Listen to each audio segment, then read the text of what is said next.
La doctora Sarah Chen miraba fijamente la pantalla de su pequeña oficina a bordo de la nave de investigación Prometeo.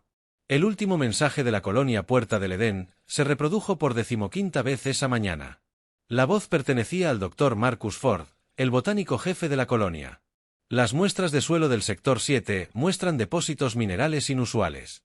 La voz de Ford resonó por los altavoces. Nunca habíamos visto algo así.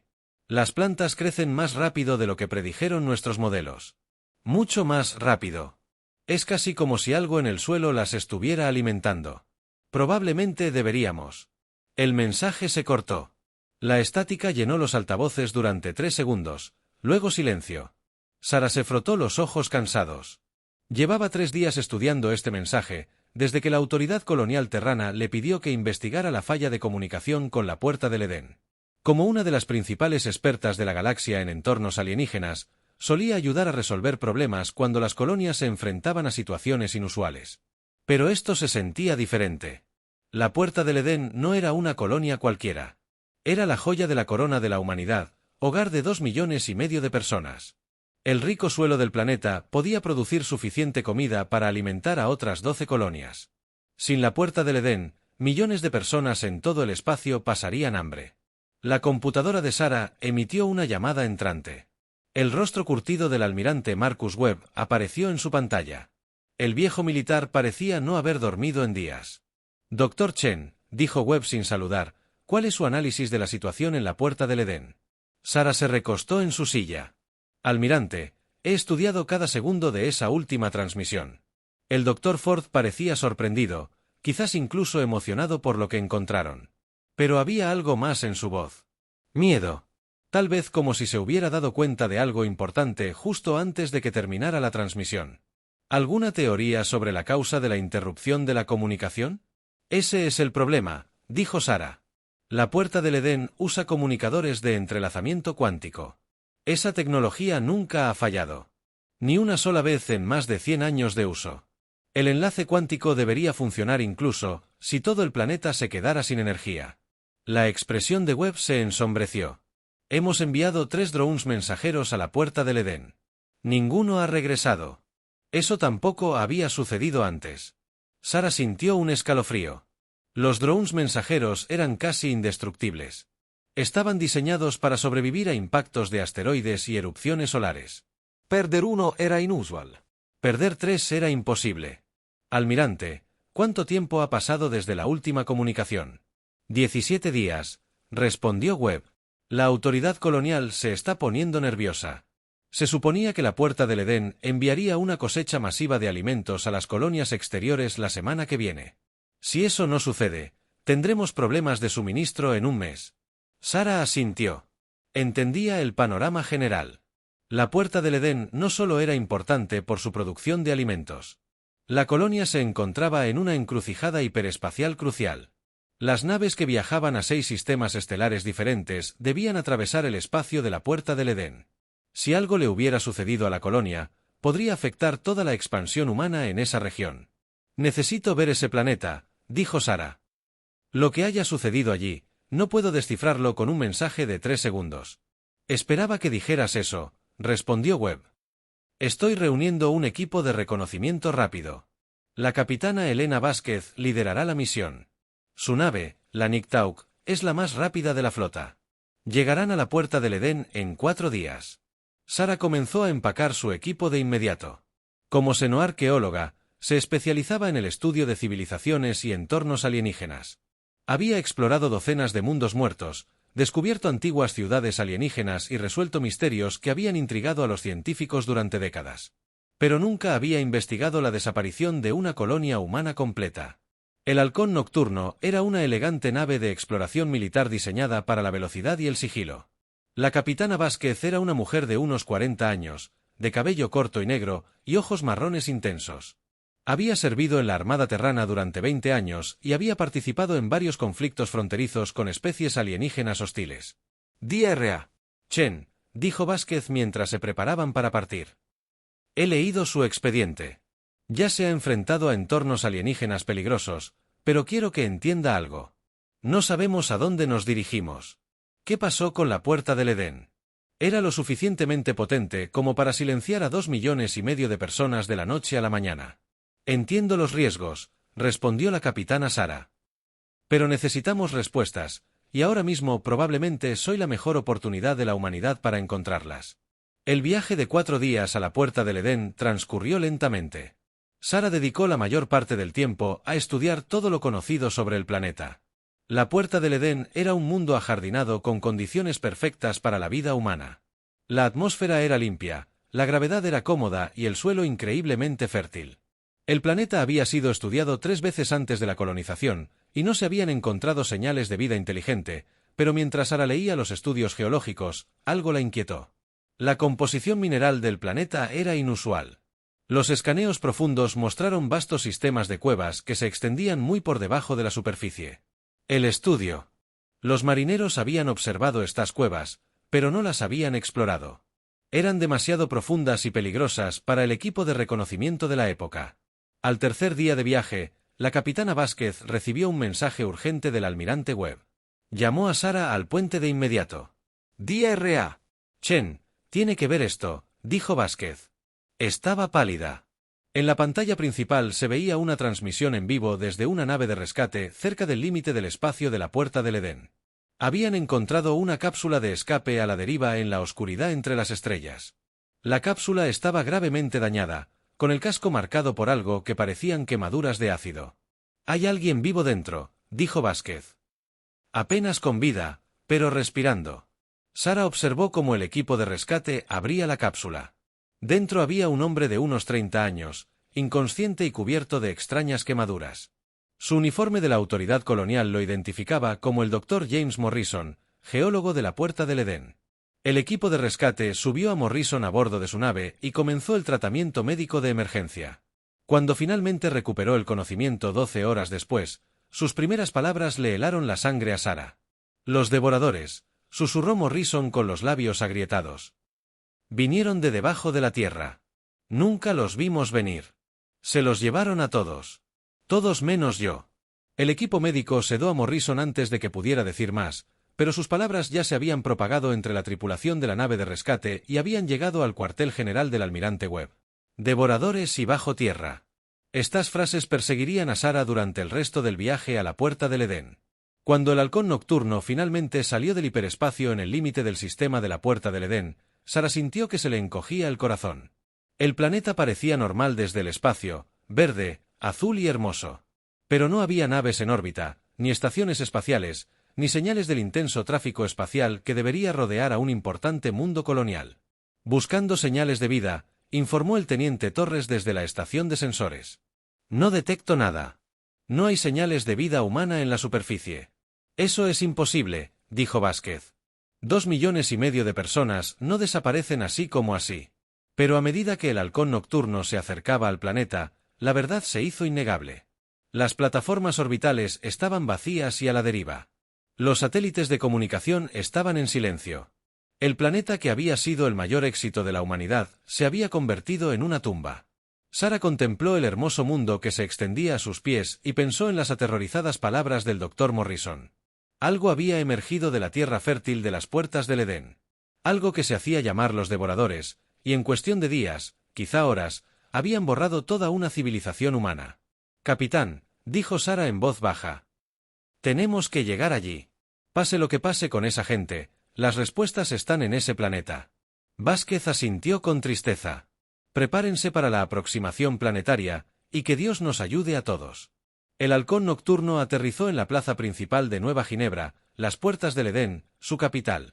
Sara Chen salió de la nave con un traje ambiental completo, a pesar de que las lecturas atmosféricas indicaban que el aire era seguro para respirar.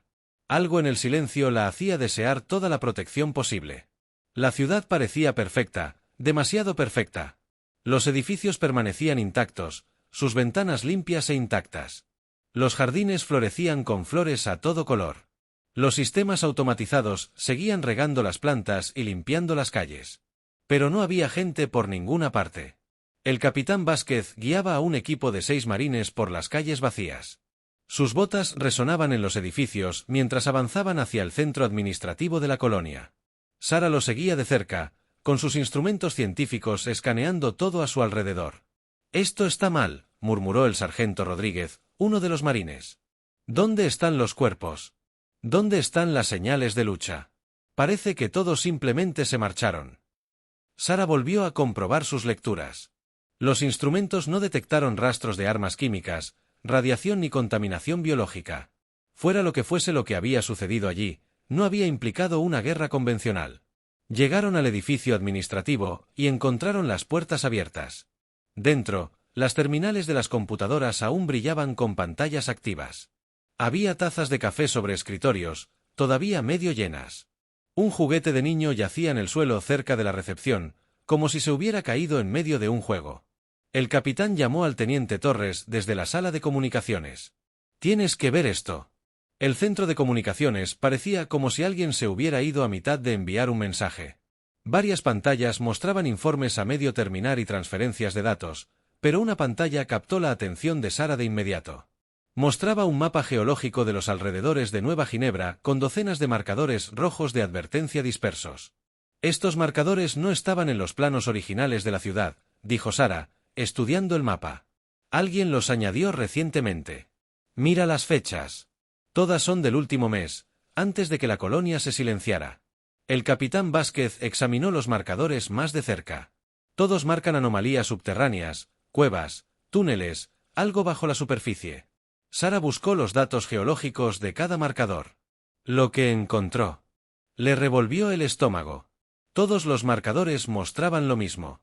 Enormes sistemas de túneles que se extendían profundamente en la corteza del planeta. Túneles que no existían hace 6 meses. Capitán, necesitamos el testimonio completo del Dr. Morrison, dijo Sara. Dijo que provenían del subsuelo. Creo que lo decía literalmente. Pasaron el resto del día explorando la ciudad vacía.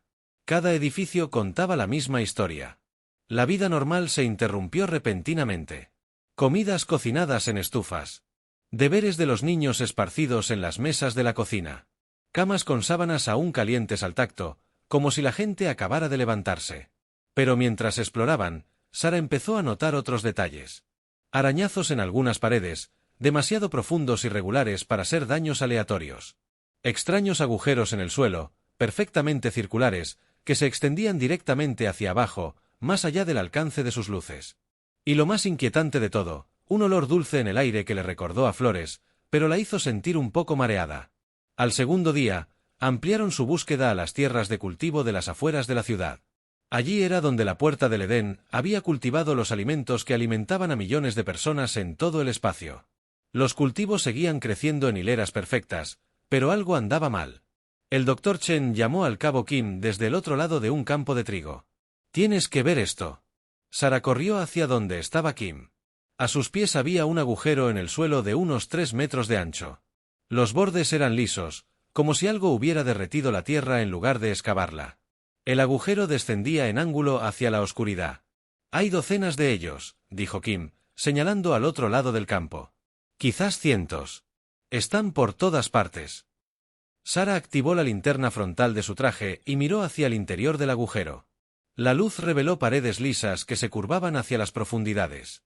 Pero lo que llamó su atención fueron las marcas en las paredes, patrones en espiral que parecían casi escritura. «Estos agujeros son recientes», dijo Sara. «El análisis del suelo muestra que se crearon en el último mes. Algo surgió por aquí, algo lo suficientemente grande como para crear túneles de 3 metros de ancho». El capitán Vázquez solicitó un escaneo orbital completo del planeta. Lo que revelaron los escáneres cambió todo lo que creían saber sobre la Puerta del Edén. Los sistemas de túneles se extendían por todo el planeta como una vasta red de autopistas subterráneas. Algunos túneles tenían 10 metros de ancho. Otros eran lo suficientemente grandes como para que pasara un camión, y todos conectaban con enormes sistemas de cavernas en las profundidades del núcleo del planeta. La capitana Sara dijo, estudiando los resultados del escaneo: «Esto no es una excavación aleatoria. Esto es ingeniería. Alguien construyó esta red de túneles. Alguien con tecnología que no entendemos». Esa noche finalmente recibieron el informe médico completo del Dr. Morrison. Los médicos habían estabilizado su condición y pudieron entrevistarlo adecuadamente. El almirante Webb transmitió la entrevista al Niktauk. El rostro de Morrison apareció en la pantalla, pálido y angustiado. Su voz temblaba al hablar. Comenzó hace unas 6 semanas, dijo Morrison. Notamos actividad sísmica inusual, pequeños terremotos, nada peligrosos, pero eran demasiado regulares, demasiado planificados, como si algo se moviera bajo tierra. Entonces las plantas empezaron a crecer más rápido, mucho más rápido. Al principio, los agricultores estaban entusiasmados. Cosechas más grandes significaban más comida para todos, pero las plantas se veían mal, demasiado verdes, demasiado perfectas, y olían diferente. Morrison hizo una pausa, con las manos temblorosas. Los animales notaron primero a todos los animales domésticos, perros, gatos, ganado, y se pusieron nerviosos. No se acercaban a ciertas zonas de la ciudad. Luego empezaron a desaparecer. Hace unas 3 semanas, encontramos el primer túnel. El alcalde quería enviar un equipo a investigar, pero me opuse. Había algo extraño en esos túneles. El aire que subía de ellos olía a muerte y flores mezcladas. Sara sintió un escalofrío. Era el mismo olor dulce que había percibido en la ciudad. El ataque comenzó hace 2 semanas, continuó Morrison. Por la noche, salían cosas de los túneles. Nunca pudimos observarlas bien. Se movían demasiado rápido y parecían mimetizarse con las sombras, pero eran grandes, mucho más grandes que los humanos. No mataban a la gente de inmediato. Se los llevaban vivos. Encontramos marcas de arrastre que conducían a las entradas de los túneles, pero ningún cuerpo. Las cosas nos estaban recogiendo.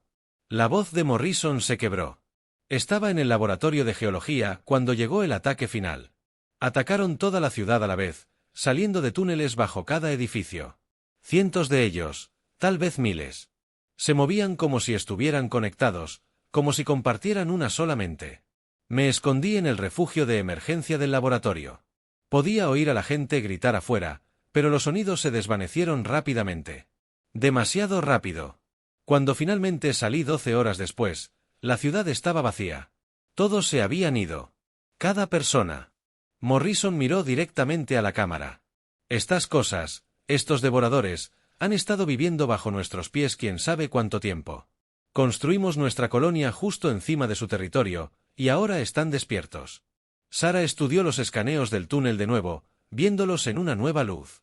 La red no solo cubría la puerta del Edén. Su análisis informático mostró puntos de conexión que se extendían hacia otros sistemas estelares, otras colonias humanas. Capitán, dijo en voz baja, no creo que la puerta del Edén fuera aleatoria. Creo que nos hemos topado con algo mucho más grande. Esta red de túneles se extiende más allá de este planeta. Estos devoradores podrían tener acceso a otros mundos, a otros asentamientos humanos. Vázquez observó los resultados del escaneo. Dice que esto podría pasarle a otras colonias. Sara asintió con gravedad. Digo que podría estar sucediendo ya, y que seamos los únicos que lo sabemos. Como convocadas por sus palabras, las alarmas de proximidad de la nave comenzaron a sonar.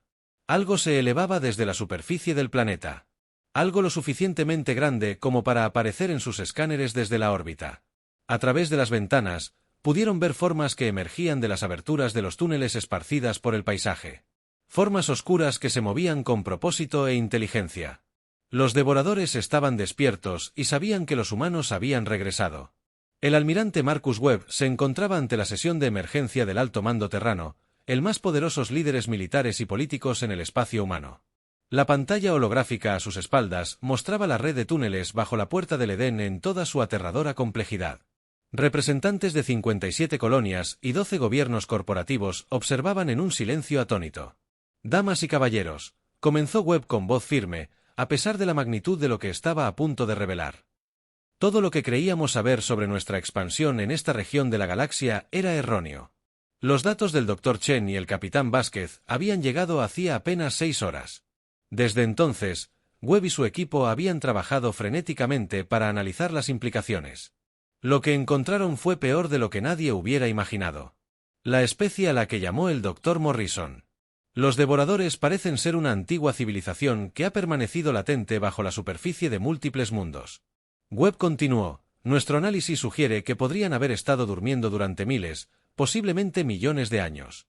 La almirante de flota Han Wei se inclinó hacia adelante en su silla. Ella comandaba la flota de batalla más grande del espacio humano y había luchado en más conflictos alienígenas que cualquier otro oficial vivo. Almirante Webb, ¿Nos está diciendo que hemos estado construyendo colonias sobre ciudades alienígenas hostiles? Eso es exactamente lo que le digo, respondió Webb. Pero es peor que eso. Las redes de túneles no solo existen bajo la puerta del Edén. Nuestros sensores de espacio profundo han detectado patrones sísmicos similares cerca de otras 17 colonias humanas. La sala estalló en conversaciones preocupadas. Los representantes comenzaron a llamar a sus mundos de origen, exigiendo informes de emergencia sobre la actividad subterránea. Los ejecutivos corporativos calcularon el impacto económico de perder varias colonias a la vez. La voz de la doctora Sarah Chen interrumpió el caos al unirse a la reunión a través de un enlace holográfico desde el Niktauk. Los devoradores no son simplemente hostiles al azar, dijo. Parecen considerar la vida de la superficie como una contaminación. Por lo que hemos observado, están tratando de limpiar su territorio de lo que consideran una infección. ¿Nosotros? La secretaria de Asuntos Coloniales, María Santos, se puso de pie, pálida. Dr. Chen dijo que 17 colonias muestran patrones similares. ¿Podría ser más específico sobre cuáles? Sara consultó su blog de datos. Nueva Brisbane, Estación Harmony, Terra Verde, Segunda Oportunidad y otras 13. Todas colonias establecidas en los últimos 15 años. Todas construidas en mundos con suelo fértil y extensos sistemas de cuevas subterráneas. Dios mío, susurró el representante Park de la delegación marciana. Esos son más de 30 millones de personas. El almirante de flota John volvió a hablar. ¿Qué recomienda, almirante Webb? La evacuación. No tenemos suficientes naves para trasladar a 30 millones de personas rápidamente. Webb temía esta pregunta. La verdad era brutal, pero tenía que decirla. Almirante Hank, la evacuación no es una opción. Nuestro análisis indica que los devoradores han estado manipulando nuestra expansión durante décadas. Nos han estado guiando sutilmente hacia mundos ricos en recursos que se asientan sobre sus redes de túneles. Activó otra pantalla que mostraba las rutas de navegación entre colonias humanas. Observen el patrón. Todas las colonias más allá del sistema Saúl están conectadas a esta red. Si los devoradores pueden moverse por sus túneles más rápido que nuestras naves por el espacio, la evacuación se vuelve imposible. Llegarían a nuestros puntos de evacuación antes de que pudiéramos sacar a todos. Las implicaciones impactaron la sala como un golpe físico. La humanidad se había extendido por docenas de sistemas estelares, creyendo que estaban explorando el espacio vacío. En cambio, habían estado cayendo en una trampa tendida incluso antes de que su especie abandonara la Tierra. El representante corporativo Williams, del consorcio minero Titán, se puso de pie enojado. Esto es imposible. Nuestros estudios no mostraron señales de vida inteligente en ninguno de estos mundos. ¿Cómo pudimos pasar por alto civilizaciones subterráneas enteras?, respondió la doctora Chen desde su ubicación remota. Debido a que estaban durmiendo, los devoradores parecen entrar en un periodo de hibernación extremadamente largo. Ciclos de acción. Nuestros estudios habrían detectado civilizaciones activas, pero las inactivas utilizan tecnología biológica. Nuestros sensores no fueron diseñados para eso. ¿Tecnología biológica?, preguntó el secretario Santos. Las paredes del túnel muestran signos de haber sido cultivadas en lugar de excavadas, explicó Sara. Los devoradores parecen usar sistemas vivos para todo. Transporte, construcción, tal vez incluso sus armas. Es tecnología basada en la biología, no en metales ni electrónica. El almirante Webb dio un paso al frente de nuevo.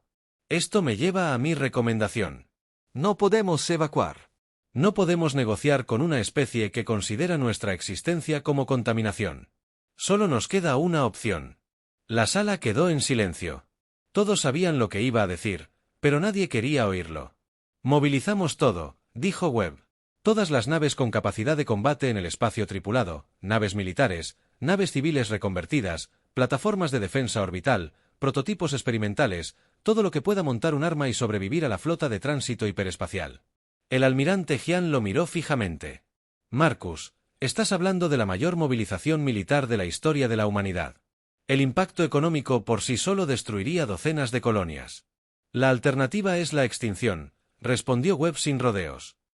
Los devoradores no se detendrán con las colonias que ya han tomado. Seguirán expandiéndose hasta que hayan limpiado todo su territorio de contaminación humana. Ese territorio parece incluir todos los mundos que hemos colonizado fuera del sistema Saúl. El presidente Chen de la Federación Terrestre habló por primera vez. Almirante Webb, lo que propones nunca se ha hecho antes: conseguir que todas las facciones humanas cooperen en un solo esfuerzo militar. Los desafíos logísticos por sí solos son asombrosos. Señora Presidenta, hemos analizado los patrones de expansión de los devoradores. Si no los detenemos en la puerta del Edén, llegarán a las colonias exteriores en 6 meses y a los mundos centrales en 2 años. Ya no se trata de política ni economía. Esto se trata de la supervivencia de nuestra especie. El representante Martínez de la Alianza Centauri levantó la mano. ¿Qué les hace pensar que podemos tener éxito? Estos devoradores destruyeron una colonia entera en cuestión de horas. Tienen tecnología que no entendemos, cifras que no podemos estimar y conocen el terreno mejor que nosotros. Webb esperaba que alguien les hiciera esta pregunta porque cometieron un error crítico.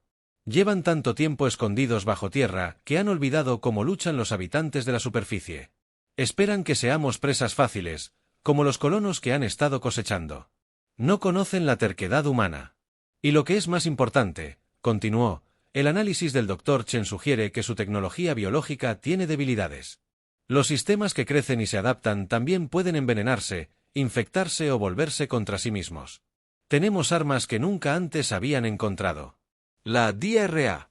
Chen añadió desde su enlace remoto. He estado estudiando las muestras del túnel que recolectamos. La tecnología del devorador parece estar basada en procesos biológicos cuánticos. Si logramos interrumpir esos procesos, podríamos dañar toda su red de una vez. El almirante de flota Jian guardó silencio un largo momento y luego asintió lentamente. Si vamos a hacer esto, debemos hacerlo rápido. ¿Cuánto tiempo necesitan para reunir esta flota? 6 semanas, respondió Webb. Quizás 5 si todos cooperan. La votación fue unánime, aunque muchos representantes parecían enfermos al emitir sus votos. Por primera vez en la historia de la humanidad, todas las naciones, corporaciones y colonias contribuirían a un solo esfuerzo militar. La flota más grande jamás reunida por cualquier especie se reuniría en los astilleros de Marte. Al finalizar la reunión, el presidente Chen se acercó al almirante Webb en privado. Marcus, sabes lo que preguntas, ¿verdad? Si esto falla, la humanidad no tendrá fuerzas armadas para defender los mundos centrales. Webb asintió con gravedad. Señora Presidenta, si esto falla, la humanidad no necesitará fuerzas armadas. No quedará nadie a quien defender. A las pocas horas de la votación, se enviaron órdenes a través del espacio humano. Las naves factoría comenzaron a convertir naves civiles en naves de guerra. Las estaciones de investigación comenzaron a producir armas experimentales en masa. Los militares comenzaron cursos intensivos para entrenar a voluntarios civiles para el combate espacial. La mayor movilización de la historia de la humanidad había comenzado. En 6 semanas, la humanidad se salvaría o moriría en el intento. No habría término medio. La comandante Lisa Rodríguez se encontraba en la plataforma de observación de la enorme estación orbital sobre Marte, observando cómo tomaba forma la mayor armada de la historia de la humanidad. Las naves llegaban cada hora desde el espacio humano, cada una sumándose al creciente enjambre de naves que ahora llenaban el espacio alrededor del planeta rojo. El sitio era abrumador. Elegantes destructores de la Armada Terran colgaban en formación junto a voluminosos buques de carga corporativos equipados apresuradamente con cañones de riel. Mineros de hielo marcianos, con sus cascos marcados por años de trabajo en asteroides, ahora repletos de lanzadores de torpedos. Incluso transatlánticos de lujo habían sido reconvertidos en transportes de tropas, sus elegantes curvas ocultas tras blindajes y sistemas de armas. Informe de situación. Rodríguez llamó a su personal. Como coordinadora de integración de la flota, tenía la imposible tarea de lograr que todas estas naves trabajaran juntas como una sola fuerza de combate. 47.000 naves de combate registradas y operativas, informó la teniente Kim. 200.000 naves de apoyo. El total de personal supera los 15 millones. Rodríguez negó con la cabeza con asombro. Las cifras eran asombrosas. Toda la población de la Tierra podría haber cabido a bordo de la flota reunida con espacio de sobra. Pero sabía que ese tamaño por sí solo no garantizaría la victoria contra un enemigo que había estado perfeccionando la guerra durante millones de años. ¿Qué hay de los problemas de integración?, preguntó. La expresión de la teniente Kim se ensombreció. Seguimos trabajando en ello, comandante. Tenemos naves de 57 colonias diferentes, cada una con diferentes protocolos de comunicación, sistemas de armas e incluso unidades de medida. Los procesadores atmosféricos brasileños utilizan cálculos métricos, mientras que la flota minera tejana aún utiliza medidas imperiales. Y las barreras lingüísticas son peores de lo esperado. Tenemos tripulaciones que hablan portugués, mandarín, árabe, ruso, español y otros 12 idiomas. Los sistemas de traducción tienen dificultades para mantener el ritmo durante los ejercicios de combate. Rodríguez esperaba estos problemas, pero la realidad seguía siendo desalentadora. La expansión de la humanidad por la galaxia había dado lugar a una diversidad increíble. Cada colonia había desarrollado su propia cultura, su propia forma de hacer las cosas. Ahora tenían que trabajar juntos o enfrentarse a la extinción. Pero a medida que pasaban los días, Rodríguez comenzó a ver que algo extraordinario estaba sucediendo. La diversidad que parecía una debilidad se estaba convirtiendo en una fortaleza. Ingenieros brasileños ayudaron a especialistas cuánticos japoneses a resolver problemas de distribución de energía. Mineros de asteroides africanos enseñaron a los pilotos marcianos nuevas técnicas para navegar por densos campos de escombros. El ejército estadounidense. Los oficiales aprendieron enfoques tácticos de veteranos de la Armada Espacial rusa. La colaboración más impresionante se estaba produciendo en los laboratorios de desarrollo de armas. La DRA. Sarah Chen había regresado de la Puerta del Edén con muestras de la tecnología biológica del devorador. Equipos de científicos de todo el espacio trabajaban sin descanso para encontrar maneras de explotar sus debilidades. La comandante Rodríguez llamó a la doctora Patel, de la División de Investigación. Necesitamos que veas los últimos resultados de las pruebas. Rodríguez se dirigió al laboratorio seguro, enterrado en las profundidades de la estación. Dentro, científicos de una docena de colonias diferentes estudiaban fragmentos de las paredes del túnel del devorador. El material biológico parecía latir con vida propia. Respondía a la luz y al calor de formas que los materiales convencionales jamás podrían. Hemos logrado un gran avance, explicó la doctora Patel, llevándola a una cámara de prueba sellada. La tecnología del devorador se basa en procesos biológicos entrelazados cuánticos. Cada parte de su red está conectada a nivel molecular. ¿Qué significa eso para nuestras armas?, preguntó Rodríguez. La DRA. Chen dio un paso al frente. Sostenía un pequeño dispositivo que parecía una herramienta de terraformación modificada. Esto significa que podemos usar su poder contra ellos. Estos dispositivos a escala nanométrica fueron diseñados originalmente para transformar las atmósferas planetarias. Los hemos reprogramado para que apunten a las frecuencias cuánticas que mantienen unidos los sistemas biológicos del devorador. Activó el dispositivo y lo apuntó a una muestra de material de la pared del túnel. La materia biológica comenzó a retorcerse y disolverse, descomponiéndose a nivel molecular. Si logramos desplegar suficientes dispositivos de este tipo en su red de túneles, continuó la doctora Chen, podremos perturbar todo su sistema planetario de una vez. Sus túneles, sus naves, tal vez incluso sus armas, dejarían de funcionar. Rodríguez sintió esperanza por primera vez desde que comenzó la movilización. ¿Cuántos dispositivos de este tipo podemos producir? Todas las naves de terraformación de la flota pueden fabricarlos, respondió la doctora Patel.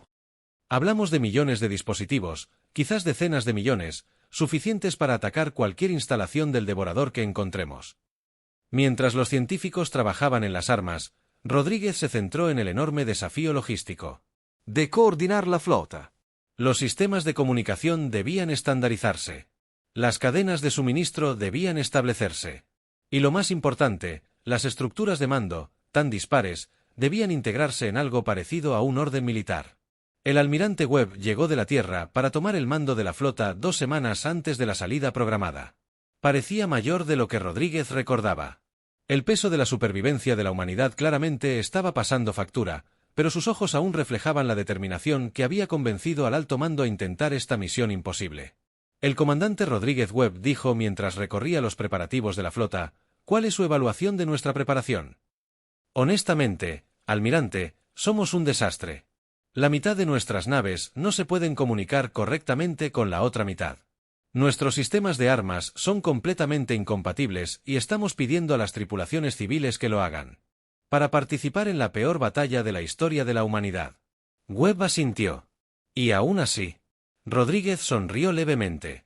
Y aún así, señor, nunca he visto nada parecido a la determinación que esta gente está demostrando. Cada persona en esta flota sabe lo que está en juego. No son soldados profesionales, pero luchan por sus hogares, sus familias, toda su especie. Eso importa. Más que nada, respondió Webb. Eso es lo que los devoradores no entienden de la humanidad. Nos ven como desorganizados, caóticos, ineficientes. No se equivocan. Pero no entienden que nuestro caos también es nuestra fuerza. La última semana antes de la partida fue un frenesí de actividad. Naves que nunca habían trabajado juntas realizaron ejercicios de formación. Tripulaciones que hablaban diferentes idiomas aprendieron a coordinar ataques. Y lo más importante, la flota comenzó a desarrollar un espíritu de lucha que trascendió las diferencias entre colonias. Rodríguez presenció un ejercicio de entrenamiento en el que un transatlántico reconvertido trabajaba con un destructor militar para practicar ataques combinados. La tripulación del transatlántico estaba compuesta por personal de hotel, artistas y guías turísticos. 6 meses atrás, habían estado mostrando a los turistas las maravillas de la galaxia. Ahora se preparaban para luchar por la supervivencia de la humanidad. No son soldados, observó el teniente Kim, observando el mismo ejercicio. No, coincidió Rodríguez. Son algo mejor. Son personas que luchan por su hogar. La noche antes de partir, el almirante Webb se dirigió a toda la flota. Sus palabras fueron transmitidas a todas las naves, traducidas a todos los idiomas que hablaban las tripulaciones.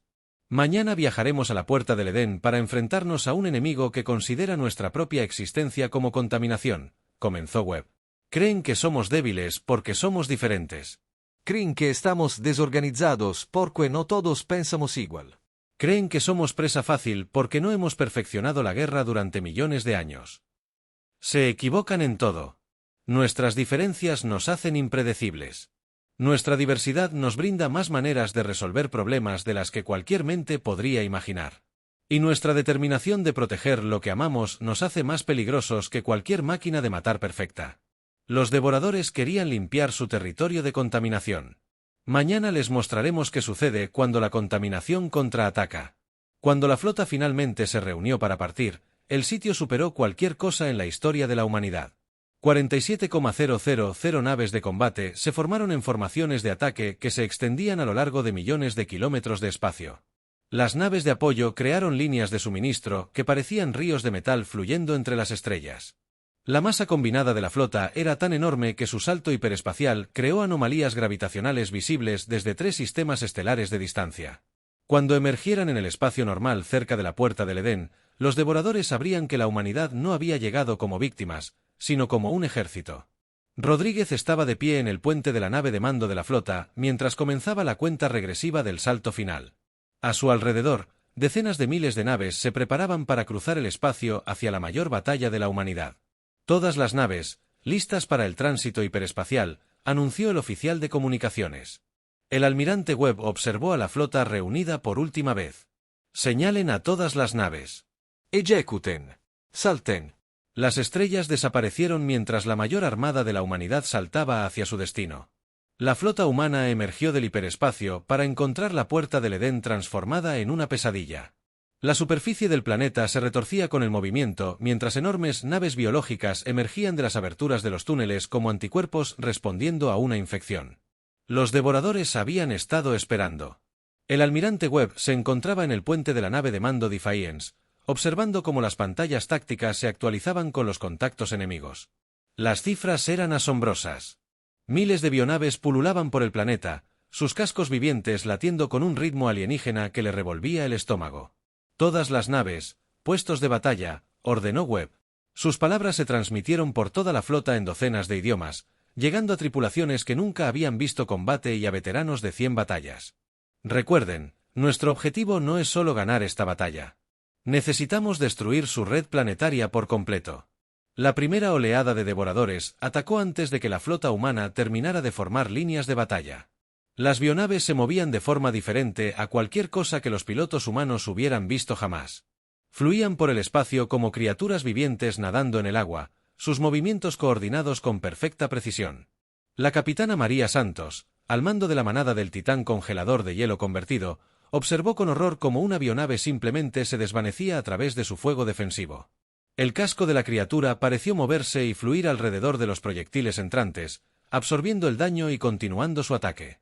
Todas las armas, apunten al centro de la masa de la BioIP, ordenó Santos.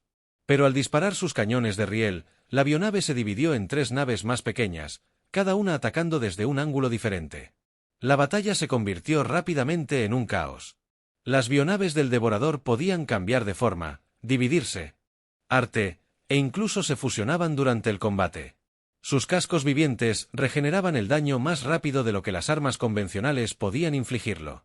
Peor aún, parecían compartir una inteligencia colectiva que coordinaba ataques por todo el espacio de batalla con una precisión inhumana. Pero la caótica diversidad de la humanidad comenzó a demostrar su valor. Si bien la perfecta coordinación del devorador los hacía predecibles, las tripulaciones humanas improvisaban con una creatividad desmedida que el enemigo no podía anticipar. La comandante Rodríguez, ahora al mando de un escuadrón de naves civiles reconvertidas, observó cómo la nave minera excavadora profunda embistía directamente contra una BioIP mientras desplegaba su carga completa de nanitos terraformadores. El agujero viviente de la bionave comenzó a disolverse de adentro hacia afuera, sus procesos biológicos cuánticos interrumpidos por el ataque dirigido de los nanitos. Todas las naves, ya lo vieron, comunicó Rodríguez a su escuadrón. Los nanitos funcionan. Acérquense y desplieguen todo lo que tengan. En todo el campo de batalla, las tripulaciones humanas comenzaron a adaptar sus tácticas en tiempo real. Pilotos de combate diseñados para la minería de asteroides usaban sus rayos de corte industriales para atravesar los cascos de las bionaves. Científicos reprogramaban drones agrícolas para que atacaran a las naves enemigas como avispas metálicas. Un crucero de lujo usaba sus cápsulas de evacuación de pasajeros como misiles guiados, cada una cargada con cargas de nanitos. La DRA. Sarah Chen, a bordo del buque de investigación Prometheus, trabajaba frenéticamente para analizar las firmas cuánticas de la biocabina. Cada pocos minutos, transmitía nuevos datos de frecuencia a los oficiales de armas de la flota, ayudándolos a ajustar sus dispositivos de nanitos para una máxima eficacia. Detecto un patrón en su red de comunicación, anunció Sarah por el canal de mando.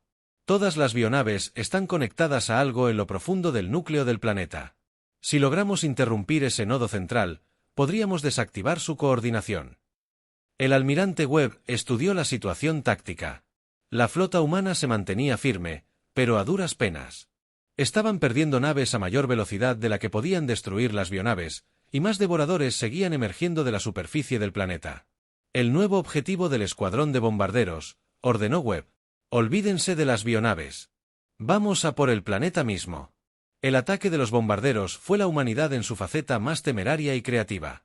Buques de carga reconvertidos, cargados con cargas de nanitos, se lanzaron contra enjambres de bionaves defensivas. Las naves mineras utilizaron su pesado equipo de perforación para perforar la corteza del planeta. Incluso los transatlánticos contribuyeron, utilizando sus potentes motores para penetrar en las aberturas de los túneles. La capitana Elena Vázquez, al mando del Halcón Nocturno, lideró la penetración más profunda en la red subterránea del devorador. Su nave, dañada y en llamas, se abrió paso a través de las paredes vivientes de los túneles que intentaban cerrarse a su alrededor como una garganta que traga comida. Desplegando toda la carga de nanitos, Vázquez informó que su nave llegó a una enorme cámara subterránea. El espacio estaba lleno de estructuras orgánicas pulsantes que parecían una combinación de maquinaria y sistema nervioso. Esto parecía su centro de mando.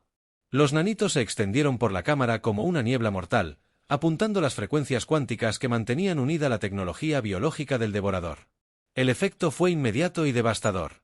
Las estructuras de mando orgánicas comenzaron a disolverse, sus conexiones se cortaron una a una. En la superficie, el efecto se extendió como una onda expansiva. Las bionaves que se habían movido con perfecta coordinación de repente, comenzaron a operar de forma independiente. Algunas dejaron de responder por completo a las órdenes. Otras se atacaron entre sí al colapsar su red de comunicación compartida, pero la victoria tuvo un coste terrible. Los devoradores, al darse cuenta de que su red se estaba derrumbando, lanzaron un último asalto desesperado. Todas las bionaves del sistema convergieron contra la flota humana a la vez, sacrificándose en ataques kamikaze que destrozaron las formaciones humanas como una guadaña el trigo. El propio Defiance quedó atrapado en el asalto. Una enorme bionave, más grande que cualquier otra que hubieran visto antes, se estrelló directamente contra el casco de la nave de mando. El almirante Webb sintió que la cubierta se hundía bajo sus pies mientras el casco viviente de la nave enemiga intentaba fusionarse con la estructura metálica de su nave. Todos a bordo.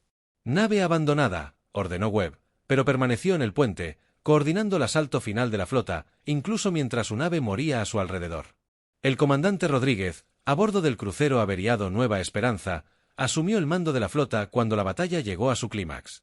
Los nanitos humanos se habían extendido por la red planetaria del Devorador, alterando sus procesos biológicos cuánticos a gran escala. Secciones enteras del sistema de túneles se derrumbaban, y las bionaves restantes perdían cohesión. Todas las naves, último impulso, ordenó Rodríguez. Desplieguen todos los dispositivos nanitos que nos quedan. Acabemos con esto. La última fase de la batalla fue menos una lucha que un exterminio. Los nanobots humanos, diseñados para terraformar planetas enteros, demostraron ser devastadoramente efectivos contra la tecnología biológica del Devorador. La red alienígena, que había tardado millones de años en desarrollarse, se estaba desmoronando en cuestión de horas. Cuando finalmente cesaron los disparos, el espacio alrededor de la Puerta del Edén estaba lleno de escombros.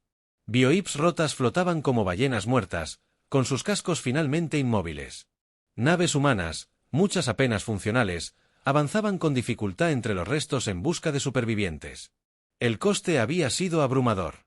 Casi el 60% de la flota humana fue destruida o gravemente dañada.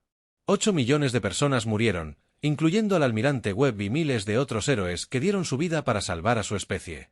Pero la humanidad había ganado. La red galáctica del Devorador estaba rota. Su especie, reducida a supervivientes dispersos que huían a estrellas distantes. Y lo que es más importante, los procesos biológicos cuánticos que impulsaban su tecnología habían sido interrumpidos permanentemente. No podrían reconstruir su imperio durante miles de años, si es que alguna vez lo lograban.